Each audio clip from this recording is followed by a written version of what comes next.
Tales of the Fourth Grade Nothing, Chapter 3. The Family Dog. Nobody ever came right out and said that Fudge was the reason my father lost the Juicio account. But I thought about it. My father said he was glad to be rid of Mr. Yarby. Now he could spend more time on his other clients, like the Toddle Bite Company. My father is in charge of their new commercial. I thought maybe he could use me in it, since I know how to stand on my head. But he said he wasn't planning on having any headstanders in the commercial. My grandma taught me to stand on my head when I spent the night at her house. I can stand up for as long as 3 minutes. I showed my mother and my father and Fudge how I can do it right in the living room. They were all impressed, especially Fudge. He wanted to do it too. So I turned him upside down and tried to teach him. But he always tumbled over backwards. Right after I learned to stand on my head, Fudge stopped eating. He did it suddenly. One day he ate fine, and the next day nothing. "No eat," he told my mother. She didn't pay too much attention to him until the third day. When he still refused to eat, she got upset. "You've got to eat, Fudgy," she said. "You want to grow up to be big and strong, don't you?" "No grow," Fudge said. That night, my mother told my father how worried she was about Fudge. So my father did tricks for him, while my mother stood over his chair trying to get some food into his mouth. But nothing worked. Not even juggling oranges. Finally, my mother got the brilliant idea for me to stand on my head while she fed Fudge. I wasn't very excited about standing on my head in the kitchen. The floor is awful hard in there. My mother begged me. She said, "It's very important for Fudge to eat. Please help us, Peter." So I stood on my head. When Fudge saw me upside down, he clapped his hands and laughed. When he laughs, he opens his mouth. That's when my mother stuffed some baked potato into it. The next morning, I put my foot down. No.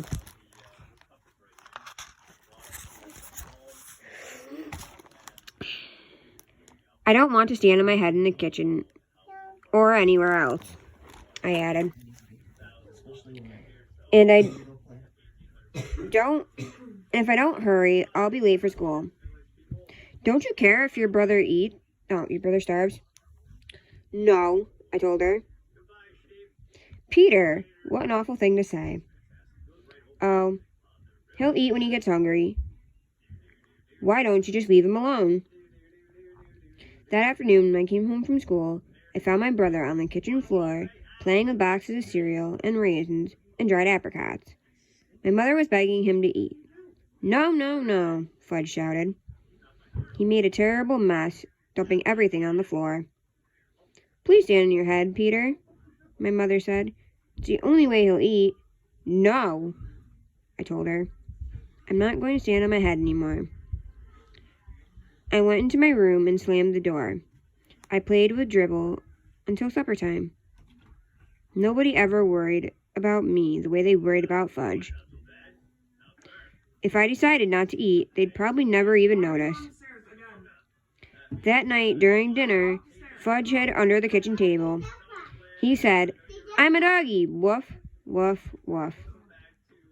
It was hard to eat with him under the table, pulling on my legs. I waited for my father to say something, but he didn't. Finally, my mother jumped up. "I know," she said. "If Fudgy's a doggy, he wants to eat on the floor, right?"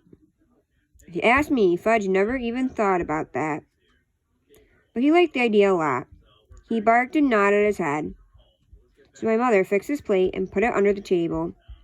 Then she reached down and patted him like he was a real dog. My father said, "Aren't you carrying this a little too far?" My mother didn't answer. Fudge ate 2 bites of his dinner. My mother was satisfied. After a week of having him eat under the table, I felt like we really did have a family dog. I thought how great it would be if I could trade in Fudge for a nice Cocker Spaniel. That would solve all my problems. I'd walk him and feed him and play with him. He could even sleep on the edge of my bed at night. But of course, that was wishful thinking. My brother is here to stay, and there's nothing much I can do about it. Grandma came over with a million ideas about getting Fudge to eat. She tricked him by making milkshakes in the blender. When Fudge wasn't looking, she threw in an egg. Then she told him if he drank it all up, there would be a surprise in the bottom of the glass. The first time he believed her, he finished his milkshake, but all he saw was an empty glass. There wasn't a surprise. Fudge got so mad he threw the glass down. It smashed into little pieces. After that, Grandma left. The next day, my mother dragged Fudge to Dr. Cohn's office. He told her to leave him alone, that Fudge would eat when he got hungry. I reminded my mother that I'd told her the same thing, and for free. But I guess my mother didn't believe either one of us, because she took Fudge to see 3 more doctors. None of them could find a thing wrong with my brother. One doctor even suggested that my mother cook Fudge his favorite foods. So that night, my mother broiled lamb chops just for Fudge. The rest of us ate stew. She served him 2 little lamb chops on his plate under the table. Just to smell them was enough to make my stomach growl. I thought it was mean of my mother to make them for Fudge and not me. Fudge looked at his lamb chops for a few minutes, then pushed the plate away. "No," he said. "No chops." "Fudgy, you'll starve," my mother cried. "You must eat." "No chops. Cornflakes," Fudge said. "Want cornflakes?" My mother ran to get the cereal for Fudge. "You can eat the chops if you want them, Peter," she told me. I reached out and helped myself to the lamb chops. My mother handed Fudge his bowl of cereal, but he didn't eat it. He sat at my feet and looked up at me. He watched me eat his chops. "Eat your cereal," my father said. No eat cereal," Fudge yelled. My father was really mad. His face turned bright red. He said, "Fudge, you will eat that cereal or you will wear it." This was turning out to be fun after all, I thought. And the lamb chops were really tasty. I dipped the bone in some ketchup and chewed away. Fudge messed around with the cereal for a minute. Then he looked at my father and said, "No eat, no eat, no eat." My father wiped his mouth with his napkin, pushed back his chair, and got up from the table. He picked up the bowl of cereal in one hand and Fudge in the other, carried them both into the bathroom. I went along, nibbling on a bone, to see what was going to happen. My father stood Fudge on the tub and dumped the whole bowl of cereal right over his head. Fudge screamed. He sure can scream loud. My father motioned for me to go back to the kitchen. He joined us in a few minutes. We sat down and finished our dinner. Fudge kept on screaming. My mother wanted to go to him, but my father told her to stay where she was. He'd had enough of Fudge's monkey business at mealtime. I think my mother really was relieved that my father had taken over. For once, my brother got what he deserved, and I was glad. The next day, Fudge sat at the table again, in his little red booster chair, where he belongs. He ate everything my mother put in front of him. "No more doggy," he told us. And for a long time after that, his favorite expression was, "Eat it or wear it." Chapter 4. My Brother the Bird. We lived near Central Park. On nice days, I like to play there after school. I'm allowed to walk over by myself, as long as I'm going to be with friends. My mother doesn't want me hanging around the park alone. For one thing, Jimmy Fargo has been mugged 3 times, twice for his bicycle, and once for his money. Only, he didn't have any to give the muggers. I've never been mugged. But sooner or later, I probably will be. My father's told me what to do. Give the muggers whatever they want, and try not to get hit on the head. Sometimes, after you're mugged, you get to go to police headquarters. You look at a bunch of pictures. of crooks to see if you can recognize the guy that mugged you. I think it would be neat to look at all those pics. Those pictures. It's not that I want to get mugged. Because that could be really scary. It's just that Jimmy Fargo's always talking about his visit to police headquarters. My father got mugged once in a subway by 2 girls and a guy. They took his wallet and his briefcase. He still travels around by subways. But my mother doesn't. She sticks to buses and taxis. But my mother and my father are always warning me never to talk to strangers in the park, because a lot of dope pushers hang around there. But taking dope is even dumber than smoking. Nobody's going to hook me. We live on the west side of the park. If I want to get to the zoo and the pony carts, I have to walk all the way through the east side. Sometimes my mother walks across the park with Fudge. He likes the animals a lot, especially the monkeys. He also likes the helium-filled balloons. As soon as my mother buys him one, he lets it go. I think he likes to see it float up in the sky. My mother says that's a waste of money, and she's not going to buy him any more balloons until he promises not to let go. On Sunday, the park is closed to traffic, and you can ride your bicycle all over without worrying about being run down by some crazy driver. Even Fudge can ride. He has a little blue toddle bike, a present from my father's client. And when he's riding, he makes motorcycle noises. Vroom, vroom, vroom, he yells. In the fall, the leaves turn darker and drop off the trees. Sometimes there are big leaf piles on the ground. It's fun to jump around in them. I never saw bright red, yellow, and orange leaves until the day my father took us for a drive in the country. The reason the leaves don't turn bright colors in New York is the air pollution. And that's too bad, because yellow and orange and red leaves really look neat. One nice sunny afternoon, I called for Jimmy Fargo, and we went to the park. Jimmy is the only kid in my block who's in my class at school, unless you count Sheila. And I don't. She lives in my building on the 10th floor. Henry, the elevator operator, is always making jokes about me and Sheila. I think we like each other. The truth is, I can't stand her. She's a real know-it-all. But I've discovered that most girls are. The worst thing about Sheila is the way she's always trying to touch me. And when she does, she yells, "Peter's got the cooties, Peter's got the cooties." I don't believe in cooties anymore. When I was in 2nd grade, I used to examine myself to see if I had them. But I never found any. By 4th grade, most kids give up on cooties, but not Sheila. She's still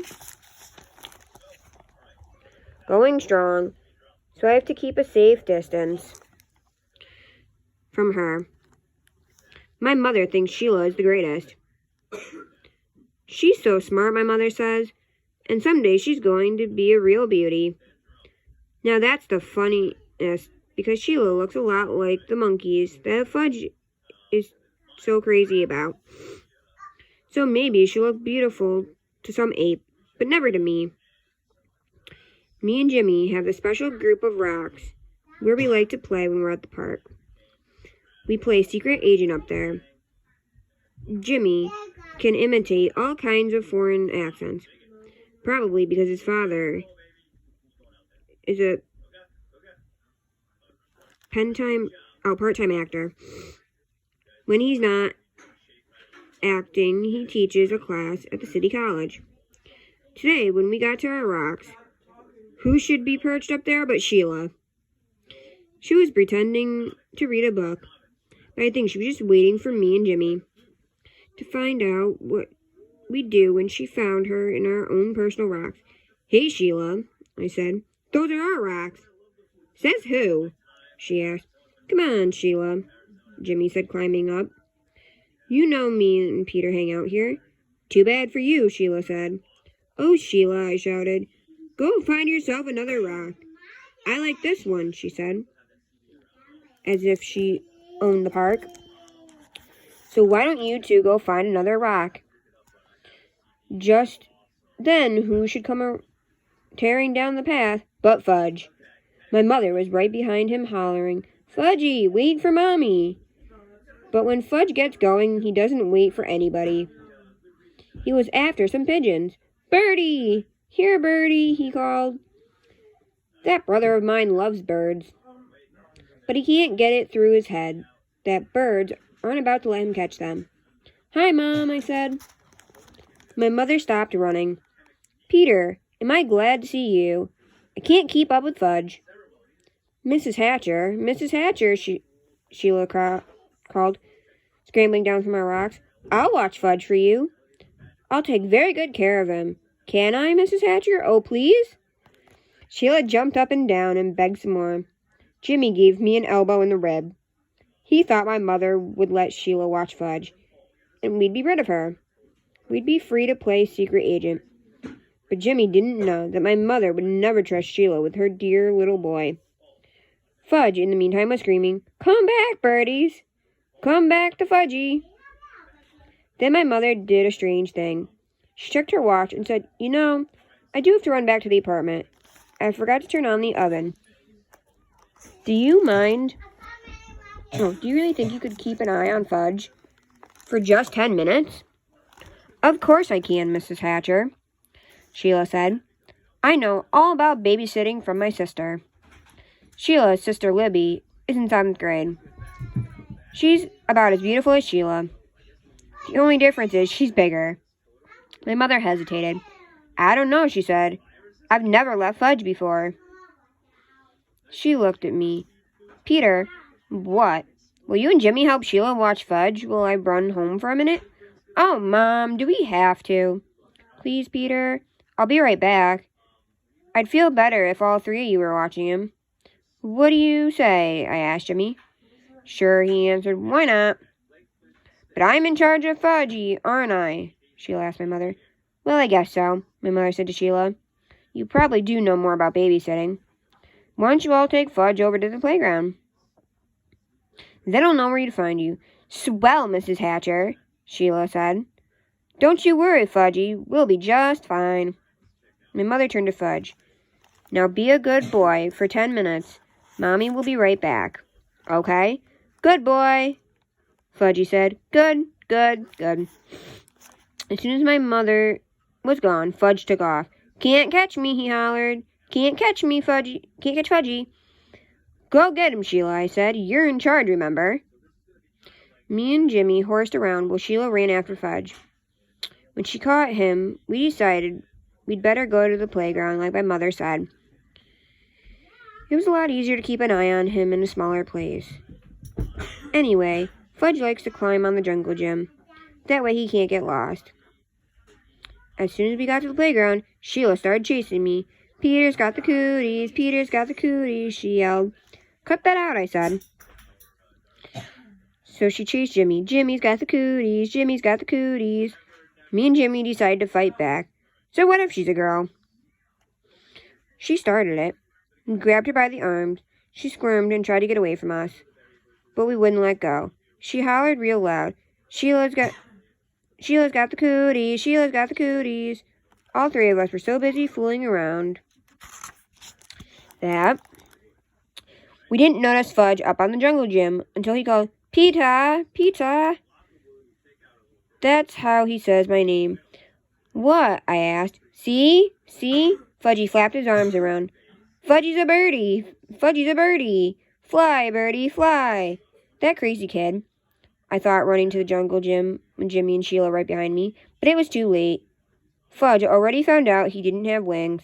He fell to the ground. He was screaming and crying. His face was a mess of blood. I couldn't even tell where the blood was coming from at first. Then Jimmy handed me his handkerchief. I don't know how clean it was, but it was better than nothing. I mopped some blood off Fudge's face. Sheila cried, It wasn't my fault, honest, it wasn't. Oh, shut up, I told her. He's really a mess. Jimmy said, inspecting Fudge. And his teeth are gone, too. What are you talking about? I asked Jimmy. Look at his mouth, Jimmy said. Now, well, he's screaming. He's got a big space where he used to have his front teeth. Oh no, Sheila screamed. He's right. Fudgy's teeth are gone. Fudge stopped crying for a minute. All gone, he asked. Open your mouth wide, I said. He did, and I looked in. It was true. His top 2 teeth were missing. My mother's going to kill you, Sheila, I said. Was I glad I wasn't left in charge of my brother? Sheila cried louder. But it was an accident. He did it to himself. Himself. You better find his teeth, I said. Where should I look? Sheila asked. On the ground, stupid. Sheila crawled around looking for Fudge's teeth. Well, I tried to clean him up some more. See, Fudge? Said, showing off his wounds. Boo-boo here. And here. More boo-boo here. His knees and elbows were all scraped up. I'm going to get your mother, Jimmy hollered, running out of the playground. Good idea, I called. I just can't find them, Sheila said. Well, keep looking, I yelled. Honestly, Peter, there aren't any teeth here. All gone, Fudgy asked again. Not all, I told him, just 2. Fudgy started screaming. Want my teeth, want my teeth.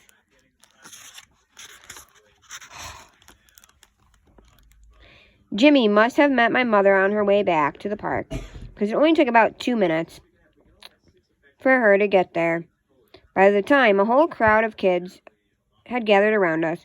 Most of them were crawling on the ground like Sheila, looking for Fudgy's teeth. My mother picked up Fudge. Oh, my baby, my precious little love. She kissed him all over. Show Mommy where it hurts. Fudgy showed her all his boo-boos. Then he said, all gone. What's all gone? My mother asked.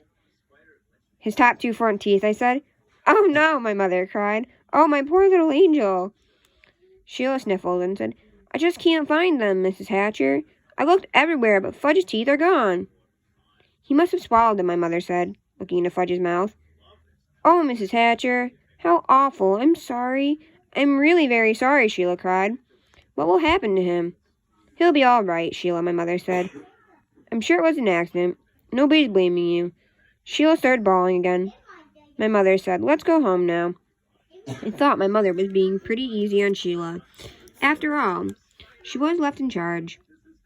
When we got home, Mom washed Fudge's cuts and scrapes with peroxide, then called Dr. Cone. He told her to take Fudge to our dentist. So my mother called Dr. Brown's office and made an appointment for the next day. When that was done, she gave Fudge some socks to play with. I went into the kitchen to have a glass of juice. My mother followed me. Peter Warren Hatcher, she said. I'm sorry I can't trust you for 10 minutes. Me? I asked. Trust me? What's this got to do with me? My mother raised her voice. I left your brother with you for 10 minutes. And just look at what happened to him. I'm disgusted with you. It was Sheila's fault, I said. You said Sheila was in charge. So how come you're mad at me, not Sheila? I just am, my mother shouted. I ran to my room and slammed the door. I watched Dribble walk around on his favorite rock. My mother is the meanest mother in the whole world, I told my turtle. She loves Fudge more than me. She doesn't even love me anymore. She doesn't even like me. Maybe I'm not her real son. Maybe somebody left me in a basket on the doorstep. My real mother's probably a beautiful princess. I bet she'd like to have me back. Nobody needs me around here, that's for sure. I didn't eat much supper that night, and I had a lot of trouble falling asleep. The next morning, my mother came into my room and sat down on my bed. I didn't look at her. Peter, she said. I didn't answer. Peter, I said some things yesterday that I didn't really mean. I looked at her. Honest? I asked. Yes, you see, I was very upset over Fudge's accident, and I had to blame somebody, so I picked on you. Yes, I said, you sure did. It wasn't your fault, though. I know that. It was an accident. It could have happened, even if I had been in the playground myself. He wanted to fly, I said. He thought he was a bird. I don't think he'll try to fly again, my mother said. Me either, I told her. Then we both laughed, and I knew she was my real mother after all.